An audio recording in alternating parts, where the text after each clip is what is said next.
Goliath. Goliath was a Philistine giant. The Philistines are the Israelites' foes, and they were gathered for a war at this time. It wasn't long ago that the Philistines were thoroughly beaten, but now they're making a comeback. They descended on Israelite territory and appeared to have taken possession of some of it as they camped in a Judah-controlled area. 1 Samuel 17, verses 1-3. Now the Philistines gathered their armies for battle and were assembled at Soko, which belongs to Judah, and they camped between Soko and Azekah in Ephesdammim. Saul and the men of Israel were gathered together, and they camped in the valley of Elah, and assembled in battle formation to meet the Philistines. The Philistines were standing on the mountain on one side, and Israel was standing on the mountain on the other side, with the valley between them. The valley of Elah was more like a large canyon than a tiny valley. 1 Samuel 17 verse 4, Amplified Bible. Then a champion came out from the camp of the Philistines, named Goliath of Gath, whose height was 6 cubits and a span. We don't understand precisely what that information means at face value, because we don't measure things by cubit or a span, and we count them by feet and inches, so let's put it in terms we can understand. Goliath was a huge man, standing probably around 9 feet 9 inches tall, and if you add to his height the length of his arms when he would lift them up over his head, you can imagine what an imposing creature he must have been. But it wasn't just his size. 1 Samuel 17, verses 5-7, Amplified Bible. He had a bronze helmet on his head, and he wore a coat of scale armor overlapping metal plates, which weighed 5,000 shekels of bronze. He had bronze shin protectors on his legs, and a bronze javelin hung between his shoulders. The wooden shaft of his spear was like a weaver's beam. The blade head of his spear weighed 600 shekels of iron, and a shield-bearer walked in front of him. He was dressed in what we'd call a mail coat. The Philistines would get themselves ready for battle by donning a huge undergarment that resembled canvas and was covered in overlapping rings of bronze. This coat of mail shielded the wearer from the shoulders all the way down to the knees from the weapons used by the adversary. This particular style and size of body armor weighed 5,000 shekels of bronze, which is equivalent to between 175 and 200 pounds in modern standards.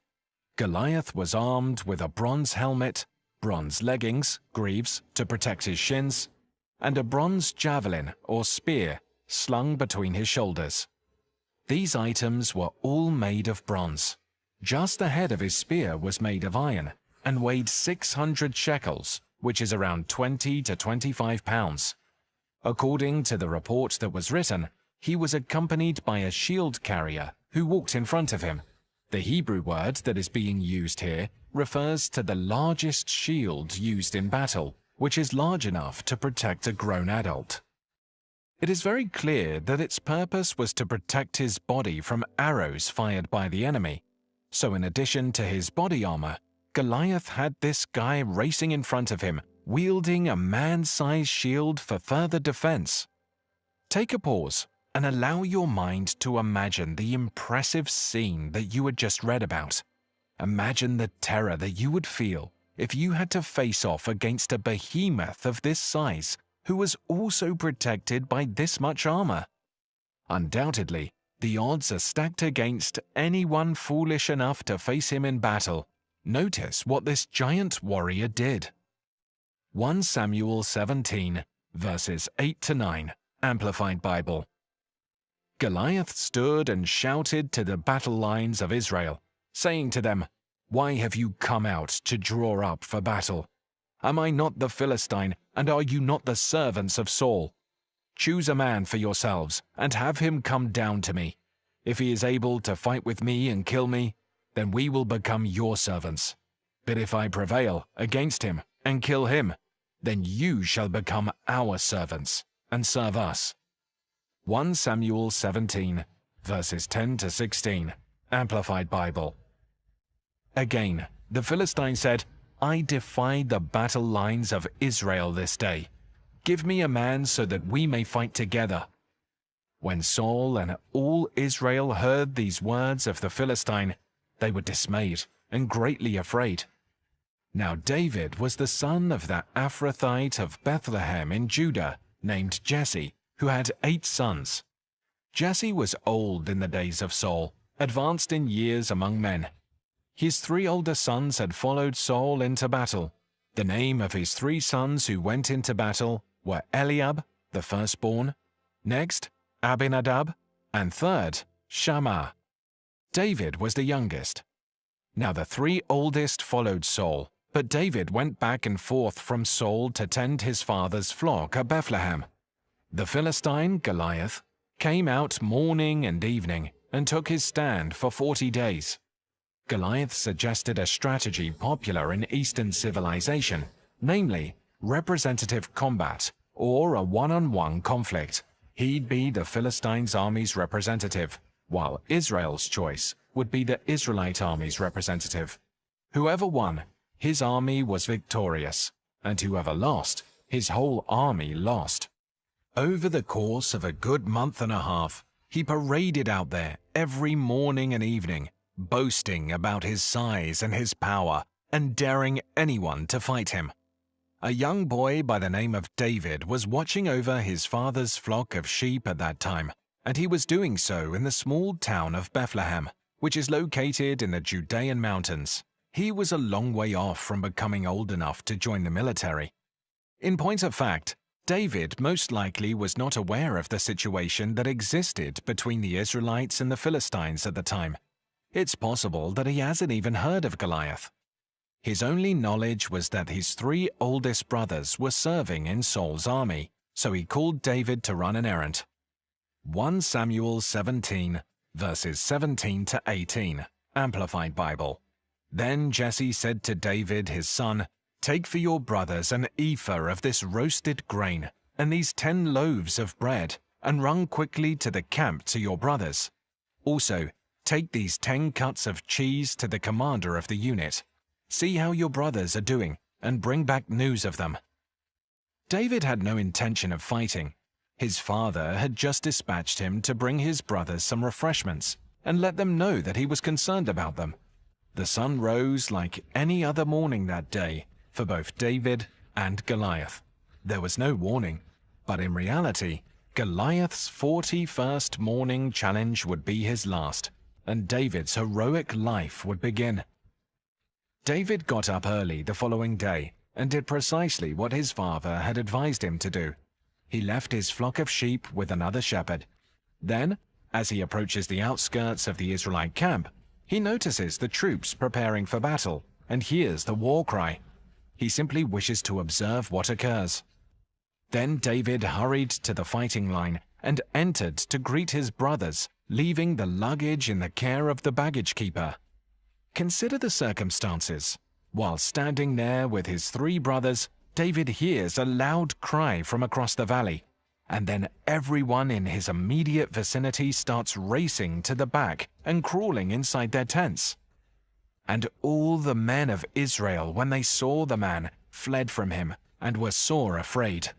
1 Samuel 17, verse 24. Recall that David has never witnessed or heard this Gath giant's challenge. He sees a giant of a man wrapped in armor, screaming threats and defiance and cursing the God of Israel as he looks across the battlefield. Remember now, this is the 41st day the Israelites have encountered Goliath, but this is the first time it's happened to David. 1 Samuel 17, verses 26 to 27, Amplified Bible. Then David spoke to the men who were standing by him. What will be done for the man who kills this Philistine and removes the disgrace of his taunting from Israel? For who is this uncircumcised Philistine that he has taunted and defied the armies of the living God? The men told him, that is what will be done for the man who kills him. Saul had developed a scheme to entice the giant to die. The problem was that he was the only man in Israel's camp who was capable of fighting Goliath.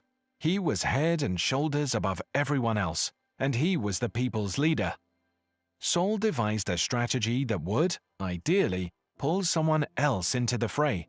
He promised the fellow who killed Goliath a large reward, as well as his daughter's hand in marriage and an exemption from paying taxes on his father's house. A bride, vast wealth, and a tax-free life don't seem so horrible, do they? Even yet, it wasn't enough to elicit a volunteer. The people in David's immediate vicinity informed him about the incentive strategy, which included a variety of external motivations. So here's David, dressed in his most basic shepherd garb and armed with his most basic shepherd weapons, his sling and staff, ready to fight. Then there's the turning point. 1 Samuel 17, verses 41 to 46, Amplified Bible. The Philistine came out and approached David, with his shield-bearer in front of him. When the Philistine looked around and saw David, he derided and disparaged him, because he was just a young man with a ruddy complexion and a handsome appearance. The Philistine said to David, "Am I a dog, that you have come to me with shepherd's staffs?" And the Philistine cursed David by his gods. The Philistine also said to David, "Come to me, and I will give your flesh to the birds of the sky and the beasts of the field." Then David said to the Philistine, "You come to me with a sword, a spear, and a javelin, but I come to you in the name of the Lord of hosts, the God of the armies of Israel, whom you have taunted. This day the Lord will hand you over to me, and I will strike you down and cut off your head. And I will give the corpses of the army of the Philistines this day to the birds of the sky and the wild beasts of the earth, so that all the earth may know that there is a God in Israel." Imagine the possibilities.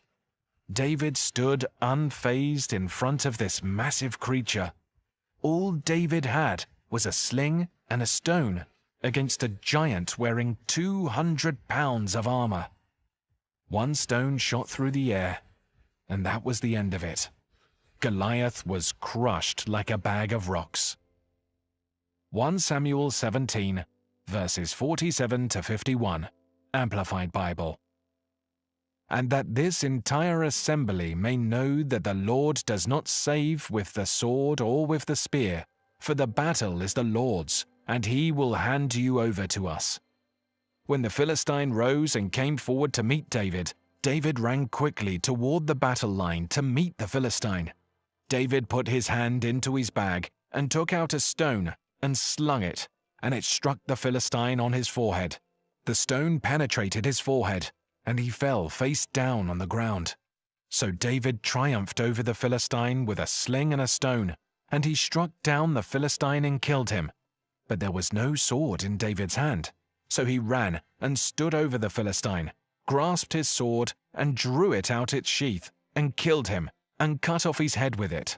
When the Philistines saw that their mighty champion was dead, they fled. After that, the Philistines didn't hang around. They split the scene when they realized their champion was dead. After that, David brought the head of the Philistine to Jerusalem. When it came to Goliath's weaponry, David had to use Goliath's own sword to slay him. The narrator says that the hero stowed his weapon inside of his tent. They just remained there still, like trophies. This pivotal conflict between giants teaches us 4 things. Number 1, facing giants is an intimidating experience.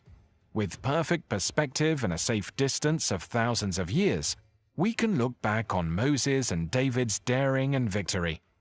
Consider, however, even with the eyes of faith, what it would be like to be confronted by the intimidating presence of that brute.